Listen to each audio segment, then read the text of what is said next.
Good morning children. ఇప్పుడు మనం ఏ lesson ఉన్నామా, 9th లెసన్ పూర్తి చేసుకున్నాం కదా. దాంట్లో టీవీ ఎక్సర్సైజెస్ మనం చేస్తున్నాం కదా. ఇప్పుడు మొత్తం అందరూ కూడా పేజ్ నెంబర్ 68 చూడండమ్మా. పేజ్ నెంబర్ 68 దాంట్లో మనం ఎక్కడ వరకు రాశారు మీరు? రోమన్ ఫిగర్ 4లో వరకు రాసేసారు కదమ్మా. ఈసారి రోమన్ ఫిగర్ 4లోనే రోమన్ ఫిగర్ 4లో ఆ పార్ట్ చూడండి. ఇక్కడ ఏమన్నాడు? వాక్యంలో పెన్సిల్ ఎరేజర్ దగ్గర పెట్టుకున్నాను. మొత్తం అందరూ పెన్సిల్ ఎరేజర్ దగ్గర పెట్టుకోండి. ఈసారి చూడండి. వాక్యంలో దాగి ఉన్న పదాలను గుర్తించండి, రాయండి. వాక్యం అంటే ఏంటి? సెంటెన్స్ కదా. సెంటెన్స్లో అక్కడ ఏమంటున్నాడు? దాగి ఉన్న పదాలను గుర్తించండి. కొన్ని సెంటెన్స్లు ఇచ్చేడుతున్నాడు, కొన్ని వాక్యాలు ఇచ్చేడుతున్నాడు. ఉదాహరణ చూడండి. బలపాలు తాగేవి. చూడండి ఎగ్జాంపుల్ ఏమి ఇచ్చాడు ఇప్పుడు మనకి? బలపాలు తాగేవి. బలపాలలో తాగేవి ఏంటంటే అనొచ్చు కదా. బలపం అంటే ఏంటి? మనం కణికి అని కూడా అంటాం. బలపం అంటే స్లేట్ పెన్సిల్ అనమాట. కణికితో మనం ఏం చేస్తాం, లేదా బలపంతో మనం ఏం చేస్తాం? పలక మీద రాసుకుంటాం కదమ్మా. ఇప్పుడు ఈ బలపాలు అనే పదంలో తాగే ఉన్నాయి ఏంటో. మనం తాగే ఐటమ్స్ ఏంటో కొన్ని చెప్పండి. పాలు తాగుతాం, కాఫీ తాగుతాం, టీ తాగుతాం, బోర్మిటా, బూస్ట్, చిన్నపిల్లలు అయితే మేము తాగుతాం, నీళ్ళు తాగుతాం, మంచినీళ్ళు, జ్యూస్ తాగుతాం, ఇలా రకరకాలు తాగుతాం. అయితే ఇప్పుడు ఈ బలపాలు అనే పదంలో మనం తాగేవేవో ఉన్నాయి కదా ప్రతిరోజు. గుర్తించండి. చూడండి. బలపాలు ఒక్కొక్క అక్షరం చదువుకుంటూ పెడితే మనకి బలపాలు అంటే ఇందులో తాగేవి ఏంటి కనిపిస్తున్నాయి మనకి? పాలు అమ్మా. అర్థమైందమ్మా అందరికీ? ఈ బలపాలలో ఈ బలపాలు అనే పదం ఒక్కొక్క అక్షరం చదువుకుంటూ వెళ్ళారనుకోండి, మీకు ఏం కనిపిస్తుంది? పాలు. ఈ పాలు అనేది ఇందులో తాగేవి అనమాట. ఇప్పుడు చూడండి. ఇప్పుడు ఫస్ట్ సెంటెన్స్ ఇచ్చారు చూడండి అన్న మనకి. పకోడీలో గుడ్లు పెట్టేది. చూడండి ఇక్కడ నేను రాశాను. పకోడీలో గుడ్లు పెట్టేది అంటే ఈ పదంలో ఒక గుడ్లు పెట్టేది ఏదో దాగుందంట. గుడ్లు పెట్టే జంతువులు ఏంటి? పక్షులు ఏంటి? పక్షులు ఏం గుడ్లు పెడతాయి? పక్షులు గుడ్లు పెడతాయి కదా. కొన్ని రకాల జంతువులు కూడా పెడతాయి. సర్వసాధారణంగా పక్షులు ఎక్కువగా పెడుతుంటాయి కదా. అయితే ఈ కొన్ని పక్షులు గుడ్లు పెట్టే పక్షులు ఏంటి చెప్పండి? పావురాలు, కాకులు, పిచ్చుకలు, ఇలా రకరకాల పక్షులు మనకి. ఆస్ట్రిచ్ అన్నిటికన్నా నిప్పుకోడి అంటాం కదా, అది అన్నిటికన్నా పెద్ద గుడ్డు పెడుతుంది కదా. ఇలాగా పక్షులు అయితే గుడ్డు పెడతాయి. మరి ఇప్పుడు ఇక్కడ మనకి ఇచ్చిన పదం ఏంటి? పకోడీ. పకోడీ అనేది ఏంటి? యాక్చువల్గా ఒక ఫుడ్ ఐటమ్, మనం తినే ఒక స్నాక్ ఐటమ్ కదా అది. అందులో ఈ పకోడీ అనే దాంట్లో ఇక్కడ గుడ్లు పెట్టేది ఏదో దాగి ఉంది కదా. అదేంటిది? ఆ పక్షి ఏంటి అని అడుగుతున్నాడు. ఇందాకట్లాగా ఇక్కడ చదివినట్టుగానే ఒక్కొక్క అక్షరం చదువుకుంటూ వెళితే మీకు ఇక్కడ కూడా ఆన్సర్ తెలుస్తుంది. చూడండి. పకోడీ అంటే పా ఏం లేదు. ఈ పా తీసేసి నెక్స్ట్ ఏంటి చదవండి? కోడి. Very good. కోడి అనేది ఒక పక్షి కదా. కోడి ఎగరు కదా అది, అంటే బాగా పైకి ఎగరలేదు, కొంచెం ఎగరలేదు. ఇందులో అంటే ఇప్పుడు గుడ్లు పెట్టేది ఏంటన్నమాట మనకి ఆన్సర్? కోడి. వెరీ గుడ్ చూడండి. ఇప్పుడు ఈ కోడి అనేది మనకి పకోడీలో గుడ్లు పెట్టేది ఏంటంటే సమాధానం ఏంటది? సమాధానం కోడి లేదా జవాబు. జవాబు ఏంటంటే ఇందులో కోడి. నెక్స్ట్ కోడి గుడ్లు పెట్టింది. కోడి గుడ్లు మనకి చాలా ఆరోగ్యాన్ని ఇస్తాయి కదా. సో మనందరూ కూడా కోడి గుడ్లు తింటే మనకి పోషక విలువలు లభిస్తాయి. ఓకే.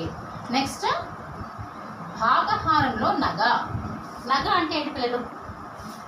మీ అందరికీ కూడా నగలు ఉంటాయి. మీకు అమ్మ వాళ్ళకి, పెద్దవాళ్ళందరూ కూడా పెద్ద నగలు ప్రతిరోజు వేసుకుంటారు. మీరైతే ఏదైనా ఫంక్షనల్గా ఐటమ్లు ఫంక్షనల్ వచ్చినప్పుడు నగలు వేసుకుంటారు. నగలు అంటే ఇప్పుడు మనం వేసుకున్న ఈ గొలుసులు ఇలాంటివన్నీ కదా. ఎక్కువగా ఈ బంగారం నగలు కానీ రకరకాల మెటల్స్ తోటి ఇప్పుడు నగలు బోర్డని వస్తున్నాయి కదా. అయితే ఇక్కడ పదం ఏంటిది? భాగహారంలో నగ. ఈ భాగహారం అనే పదంలో ఒక నగ ఏదో దాగుందిట. నగ అంటే ఇప్పుడు మీ అమ్మగారు వేసుకునేవి పెద్ద పెద్ద ఐటమ్స్ ఉంటాయి కదా, మెడలో వేసుకునేవి. అది ఏదో దాగి ఉంది. ఇందాకట్లాగే చదవండి. ఒక్కొక్క అక్షరం చదువుకుంటూ వెళ్ళండి అన్న. భాగ అనేది ఏమన్నా నగ కాదు. హారం. ఈ భాగా తీసేస్తే ఈ రెండు ఏమైంది? హారం. హారం అమ్మ వేసుకుంటారు, మీరు ఎప్పుడైనా చూసారా? పెద్దది మెళ్ళ పొడుగుగా ఉంటుంది కదా, దాన్ని హారం అంటారు కదా. అయితే ఈ భాగహారంలో నగ అంటే ఇప్పుడు మనం ఏం రాయాలి? ఆన్సర్ హారం. రాసుకున్నాను. ఫస్ట్ ఆఫ్ ఆల్ ఈవేళ ఎక్కడ పోతుంటే డేట్ వేసుకున్నాం, అందరూ డేట్ వేసుకుని. ఇప్పుడు భాగహారంలో నగ అంటే హారం. ఓకే, ఈసారి మీరు ఇది వేసి చెప్పాలి. అరవింద్ అనేది ఒక అబ్బాయి పేరు కదా. అరవింద్ ఇంటికి వచ్చాడు. అరవింద్ ఇంటికి వచ్చాడు. జాగ్రత్తగా ఈ సెంటెన్స్ చదవండి మీరు. అరవింద్ అనేది ఒక అబ్బాయి పేరు కదా. అయితే ఏమంటున్నాడు వాడు? ఇందులోనే ఒక అరవింద్ ఇంటికి వచ్చాడులో విశేష భోజనం, దీంట్లోనే ఒక విశేష భోజనం ఉంది. విశేష భోజనం అంటే ఏంటది? విశేష భోజనం మనం ఏంటంటాం? విందులు అవి జరిగినప్పుడు మనకి స్పెషల్గా పెడతారు కదా. మామూలుగా రెగ్యులర్గా ఉండే ఐటమ్స్ కాకుండా మనం ఏదైనా ఫంక్షన్స్ అది జరిగినప్పుడు విందుకు వెళ్ళినప్పుడు మనకి ఏంటి స్పెషల్గా భోజనం అనేది పెడతారు కదా. ఇక్కడ వాడు విశేష భోజనం అన్నారు. విశేష భోజనం అంటే స్పెషల్గా పెట్టే భోజనం అని లెక్క. అయితే ఇప్పుడు అరవింద్ ఇంటికి వచ్చాడులో ఈ ఒక్కొక్క అక్షరం చదువుకుంటూ వెళ్ళాను మళ్ళీ. రా. అరా అంటే ఒక అరమలాంటిది కానీ సగవాన్ని కానీ ఇలా అర్థం వస్తుంది.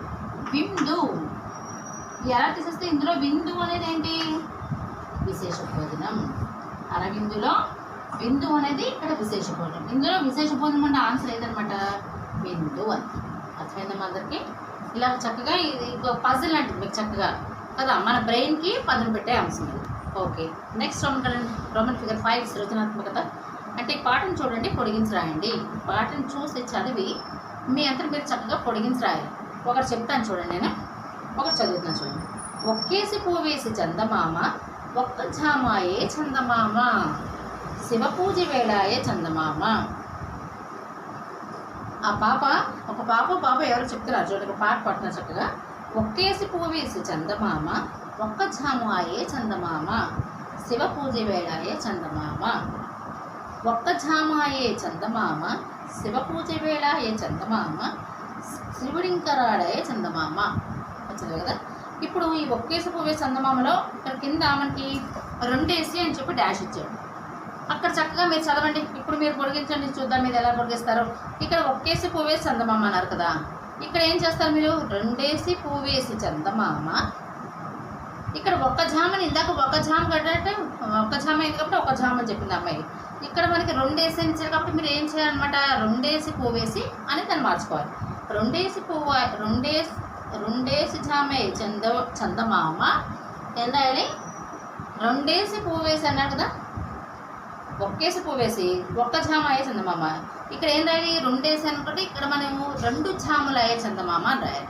2 ఝాములు అయ్యే చందమామ, 2 ఝాములు అయ్యే చందమామ. అక్కడ శివ పూజ అన్నారు కాబట్టి ఇక్కడ విష్ణు పూజను రాసుకోవచ్చు మనం కదా. విష్ణు పూజ వేళాయే చందమామ. ఇలా చక్కగా మీ అంతా మీరు సరదాగా ఇది రాసుకునేది పిల్లలు. నెక్స్ట్ చూడండి అన్న, పేజ్ నెంబర్ 69లో ఒక చార్ట్ మీద మీకు నచ్చిన బొమ్మ గీయండి. మీరు చాలా చక్కగా ఆర్ట్ వేస్తున్నారు కదా. ఆర్ట్ సార్ స్కూల్లో నేర్పినప్పుడు వేసుకున్నారు. ఇప్పుడు కూడా మీరు చాలా రకాల బొమ్మలు వేసి చాలా బాగా పంపిస్తున్నారు. ఇప్పుడు ఇక్కడ మనకు అడుగుతున్నారు చూడండి పాటల్లో, ఒక చార్ట్ మీద మీకు నచ్చిన బొమ్మ గీయండి. గీసి ఏం చేయమంటున్నాడు? దాని మీద పూలను అతికించండి. మీకు నచ్చిన బొమ్మ ఏదైనా సరే గీసి దాని మీద చక్కగా పువ్వులు అతికించమంటారమ్మా. దాని గురించి గేయం రాయండి. ఉదాహరణకు ఇచ్చారు చూడండి. అందమైనది మా బొమ్మ, రంగురంగుల మా బొమ్మ. మీ ఇష్టం వచ్చిన బొమ్మ వేసుకుని దాని మీద చక్కగా పువ్వులు అతికించే పువ్వులు ఈజీగా ఉంటాయి కదా మీకు, అలాంటివి అతికించి చక్కగా ఇది కూడా మీరు సొంతంగా చేయాల్సిన పని. Okay children. నెక్స్ట్ ప్రశంస లేదా ప్రాజెక్ట్ పనులు. అవేంటిట? ఉయ్యాల పదాలతో వచ్చే పాటలను సేకరించండి. ఉయ్యాల పదాలతో బోర్డని వస్తున్నాయి ఇప్పుడు ఈ మధ్యకాలంలో. ఈ ఉయ్యాల పదాలతో మీకు స్కూల్లో ఉన్న మన లైబ్రరీలో బుక్స్ కూడా దొరుకుతాయి.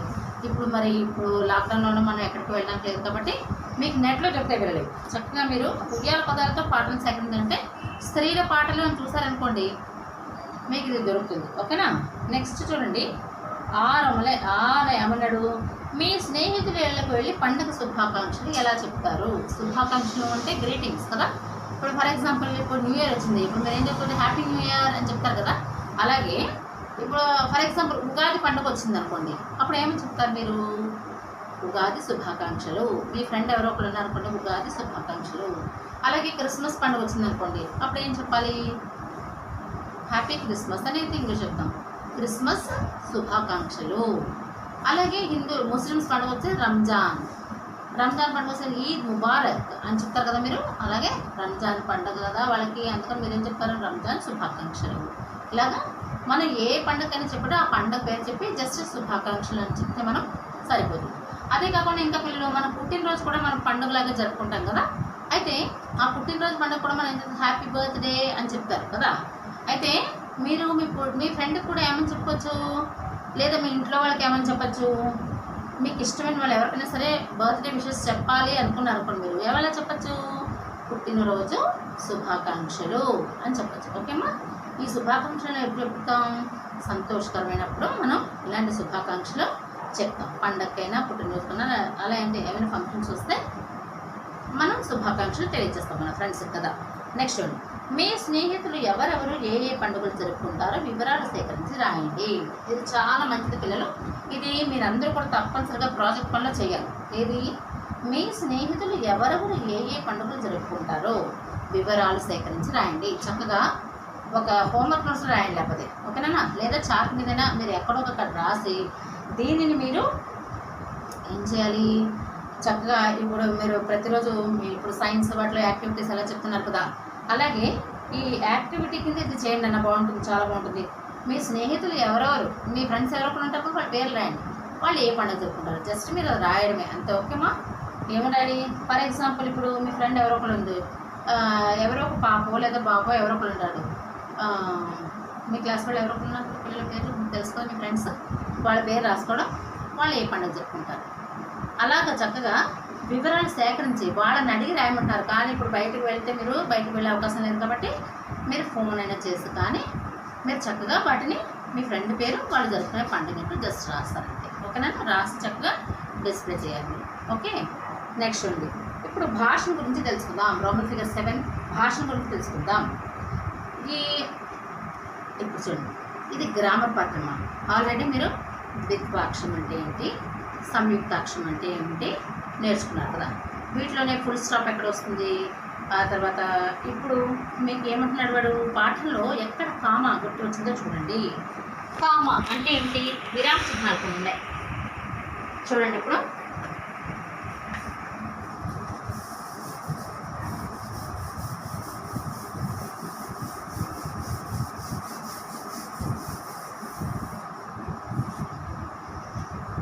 వీటిని ఏమంటారు చూడండి, వీటిని విరామ చిహ్నాలు అంటారు. వీటిని ఫుల్ స్టాప్, కామా, ఇంకేమున్నాయి. ఇంకా మీరు ఎక్కడివరకు నేర్చుకుంటారంటే చెప్తున్నాను చూడండి ఒకేసారి.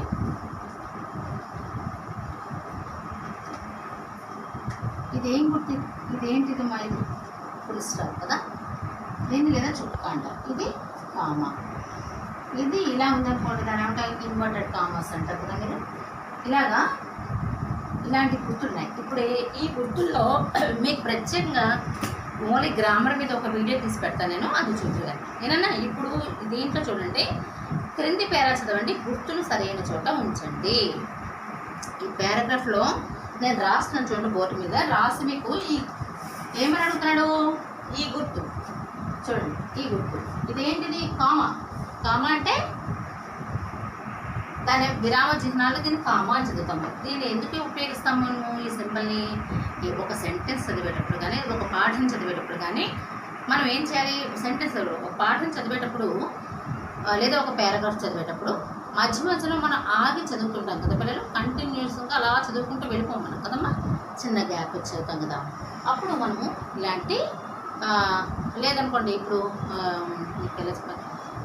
వరుసగా ఒకే ఐటమ్ గురించి ఫర్ ఎగ్జాంపుల్ ఇప్పుడు కూర్చొని మీకు అదే ఇచ్చినట్టు బుక్లో కూడా ఇచ్చాడు. పండ్లు ఉన్నాయనుకోండి పిల్లలు, ఒక 4 రకాల పండ్లు. లలితకి లేదా రాముకి పండ్లు అంటే చాలా ఇష్టం. అతను ప్రతిరోజు రాముకి పండ్లు అంటే చాలా ఇష్టం. అది సెంటెన్స్ పూర్తయిపోయింది. అక్కడ మనం ఏం చేస్తాము? ఫుల్ స్టాప్ పెడతాం. తర్వాత అతను ప్రతిరోజు జామ, అరటి, సపోటా ఇంకా ఏదో పండు యాపిల్ ఇలాగ పండ్లు తింటాడు అన్నారనుకోండి. అక్కడ నేను ఎన్ని పండ్లు చెప్పాను పిల్లలు? 4 రకాల పండ్లు చెప్పాను కదమ్మా. యాపిల్, జామ, మామిడి, పనస ఇలా ఉన్నాయనుకోండి. యాపిల్, జామ,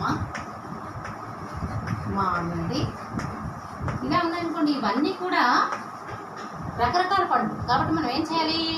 వీటి మధ్యలో తప్పనిసరిగా కామాలు పెట్టుకుంటారు. అర్థమైంది? కామా ఎప్పుడు ఉపయోగిస్తాం మీకు అర్థమైంది కదమ్మా. ఈసారి చూడండి, ఒక పారాగ్రాఫ్ ఉంది.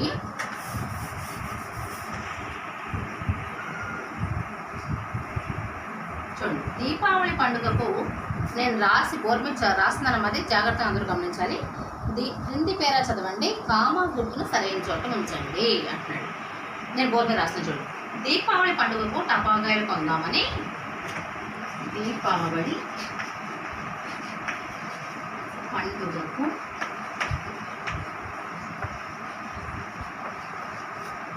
టపాకాయలు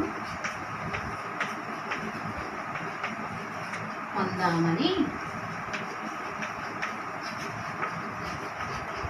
సోము బజారుకు వెళ్ళాడు.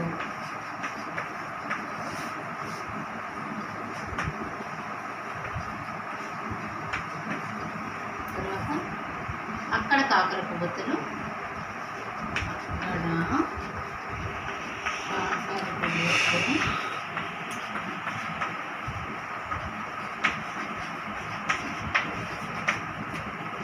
చిచ్చుబొడ్లు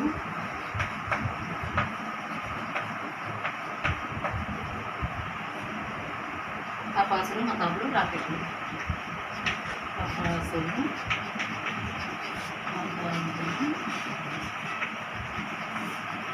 రాకెట్లు అన్నాడు.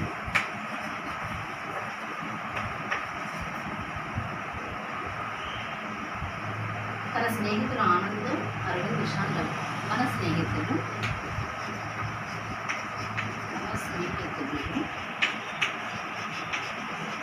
రాక విశాల్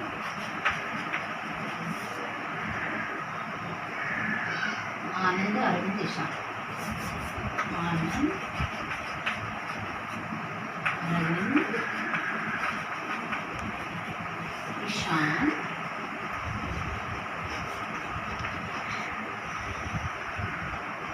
రాబర్ట్ని పిలిచాడు.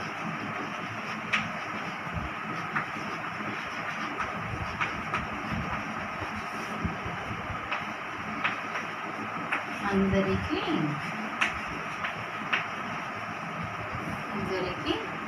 అందరూ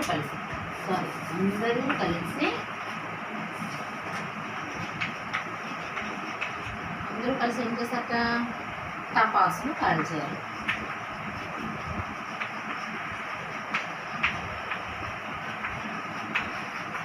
ఇక్కడ నేను కొన్ని సెంటెన్సెస్ రాశాను. కొన్ని సెంటెన్సులు కలిపితే అంటే కొన్ని వాక్యాలు కలిపితే ఒక పారాగ్రాఫ్, ఒక పేరా అయింది కదమ్మా ఇది. అయితే నేను ఇందులో ఎక్కడైనా కామాలు, ఫుల్ స్టాప్లు అలాంటివైనా పెట్టాను పిల్లలు, విరామ చిహ్నాలు ఏమీ పెట్టలేదు. అయితే ఇలా రాయచ్చ మనం తప్పు దగ్గర రాసింది. మనం తప్పనిసరిగా ఒక వాక్యం పూర్తయిన వెంటనే ఏం చేయాలి? ఫుల్ స్టాప్ అంటే చుక్కైనా దీన్ని ఏమంటారు? Full stop. ఫుల్ స్టాప్ దీన్ని పెట్టాలి. మరి ప్రతి దానికి ఫుల్ స్టాప్ పెట్టుకుని వెళ్ళిపోతాము మనం వెళ్ళాం. ఎందుకని? మధ్య మధ్యలో ఆగుతూ మనం చదువుతాం. ఒక పారాగ్రాఫ్ చదువు, my name is Srinivas, I'm studying second class in greenfield school అన్నారు అనుకోండి. ఫర్ ఎగ్జాంపుల్ మీరు ఇప్పుడు ఏం చేస్తారు? మై నేమ్ ఈజ్ శ్రీనివాస్ అన్న తర్వాత ఫుల్ స్టాప్ పెడతారా, లేకపోతే వరుసగా చదువుకుంటూ వెళ్ళిపోతారా? చదవం కదా. అప్పుడు అలాగే ఇందులో మనం చూడండి, ఇక్కడ ఒక పారాగ్రాఫ్ రాశాను నేను. దీంట్లో మనకు ఫుల్ స్టాప్ ఎక్కడ వస్తాయో, కామాలు ఎక్కడ వస్తాయో. ఇప్పుడు మనం ఏమంటున్నారు? ఓన్లీ కామాలు అడుగుతున్నారు.